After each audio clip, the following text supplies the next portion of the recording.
அதிருப்தி புள்ளிகளை ஒருங்கிணைக்கும் எண்ணமே இல்லாமல் எடப்பாடி பழனிசாமி செயல்படுவது பலரையும் கவலையில் ஆழ்த்தியிருக்கிறதாம். ஆளுங்கட்சிக்கு எதிரான மனநிலை மக்கள் மத்தியில் பெரிதாக இருக்கும்போது அதை அறுவடை செய்யும் வகையில் கட்சியின் அதிருப்தி புள்ளிகளை ஒருங்கிணைத்து சமூக ரீதியான சரிவை சரிகட்ட வேண்டுமென சீனியர் நிர்வாகிகள் பலரும் சொன்னார்களாம்.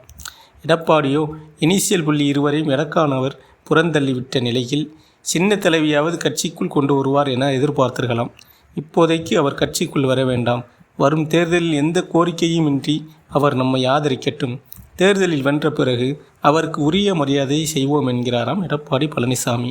இதெல்லாம் நடக்கிற காரியமா என எடப்பாடியுடன் முறுக்கிக் கொண்டு நிற்கிறார்கள் முக்குளத்து நிர்வாகிகள். எதிர்வரும் சட்டமன்ற தேர்தலில் அதிகம் டிமாண்டுக்குரிய தலைவராக ஆகியிருக்கிறார் நாம் தமிழர் கட்சி தலைவர் சீமான். சீட்டு தருகிறோம், ஸ்வீட்டும் தருகிறோம், கூட்டணிக்கு வந்து விடுங்கள் என எடப்பாடி ஆள் மேல் ஆளாக தூது அனுப்புகிறார். எக்காரணம் கொண்டும் கூட்டணியில் சேராதீர்கள், உங்களுக்கு வர வேண்டியது வந்து தீரும், நீங்கள் போட்டியிடும் தொகுதியில் இலகுவான வேட்பாளரை நிறுத்தி உங்கள் வெற்றியை சாத்தியப்படுத்துகிறோம் என பேச்சுவார்த்தை நடத்துகிறதாம் திமுக கட்சி. இதற்கெல்லாம் சிகரம் வைத்தார் போல் நாங்கள் சொல்கிறபடி நடந்து கொண்டால் உங்கள் வளர்ச்சிக்கு தேவையான அனைத்தையும் செய்து கொடுப்போம் என பேச்சுவார்த்தை நடத்துகிறதாம் பாரதிய ஜனதா கட்சி. எதற்கும் பிடி கொடுக்காமல் மவுசை ஏற்றிக்கொண்டே இருக்கிறாராம் சீமான் அவர்கள். கிளைமாக்ஸில் பெரிதாக செட்டில் ஆகிற திட்டத்தையும் வைத்திருக்கிறாராம். பெரும்பாலும் சூரிய கட்சி தரப்பின் ஐடியாபடி செயல்படவே வாய்ப்பு இருக்கிறதாக சொல்கிறார்கள்.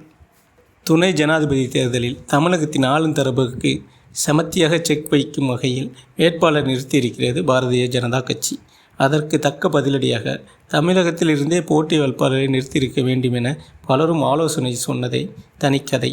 ஆனால் காவி கட்சி தரப்பில் யாரை நிறுத்தப் போகிறார்கள் என்பது குறித்து 2 வாரங்களுக்கு முன்னரே கதர் கட்சியின் டெல்லி புலிகளுக்கு முதலமைச்சர் ஸ்டாலின் அவர்கள் தகவல் அனுப்பியிருந்தாராம். காவி கட்சியை முந்திக்கொண்டு தமிழகத்தை சேர்ந்த ஒருவரை இந்தியா கூட்டணி வேட்பாளராக அறிவித்தால் கடுமையான நெருக்கடியை அவர்களுக்கு உருவாக்க முடியும் என சொன்னாராம் மு.க.ஸ்டாலின். ஆனாலும் கதர் கட்சியின் வாரிசான ராகுல் காந்தி அவர்கள் முதன்மையானவரின் அழுத்தத்தை பொருட்படுத்தவில்லையாம். மாநில ரீதியான முக்கியத்துவத்தை தாண்டி தகுதி அடிப்படையிலான வேட்பாளரே முக்கியம் என சொல்லிவிட்டாராம் ராகுல் காந்தி. ஸ்கோர் பண்ண வேண்டிய அத்தனை வாய்ப்புகளையும் கோட்டை விடுறீங்களே என ஆதங்கப்பட்டாராம் மு.க.ஸ்டாலின். பாஜக கட்சியின் மாநில தலைவர் நயினார் நாகேந்திரனுக்கும் முன்னாள் தலைவர் அண்ணாமலைக்கும் இடையே மோதல் உச்சகட்டத்தை எட்டியிருக்கிறதாம். இவருக்கு ஏதாவது ஒரு நல்ல பதவி கொடுத்து வேறு மாநிலத்து பக்கம் அனுப்பி வைங்களேன் என டெல்லி தலைமையிடம் கெஞ்ச தொடங்கியிருக்கிறாராம் நயினார். அந்த அளவுக்கு கட்சிக்குள்ளும் கூட்டணிக்குள்ளும் தன்னால் முடிந்த மட்டுமான குடைச்சலை அண்ணாமலை கொடுக்க தொடங்கியிருக்கிறாராம். தனிக்கட்சி தொடங்கும் தயங்க மாட்டேன் என்கிற அளவுக்கு நெருங்கியவர்களிடம் அவர் பேச தொடங்கியிருப்பதையும் டெல்லியின் கவனத்துக்கு கொண்டு போயிருக்கிறாராம் நயினார். சட்டமன்ற தேர்தல் நேரத்தில் அண்ணாமலை கூடுதல் குடைச்சல் வந்துவிடக்கூடாது என்பதில் ரொம்பவே கவனமாக இருக்கிறாராம் நயினார் நாகேந்திரன். அமைச்சர் துரைமுருகன் உடல்நலம் சரியில்லாமல் ஓய்வில் இருப்பதால் வசூலில் பட்டையை கிளப்புகிறாராம் துறையில் இருக்கும் திலக அதிகாரி. சமீபத்தில் மட்டும் டிரான்ஸ்பரில் தொடங்கி டெண்டர் வரையில் ஐயா கேட்டார் என சொல்லியே 10 பெரிய ஸ்வீட் பாக்ஸ்களுக்கு மேல் குவித்திருக்கிறாராம்.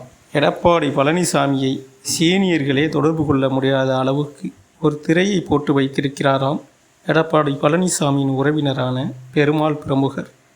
அவரை மீறி எந்த தகவலையும் கொண்டு போய் தலைமையிடம் சேர்க்க முடியவில்லை. தவறான ஒரு பிம்பத்தை உருவாக்கி தலைமையை நம்ப வைக்கிறார் என பொறுமுகிறார்களாம் அதிமுக கட்சியின் சீனியர்கள்.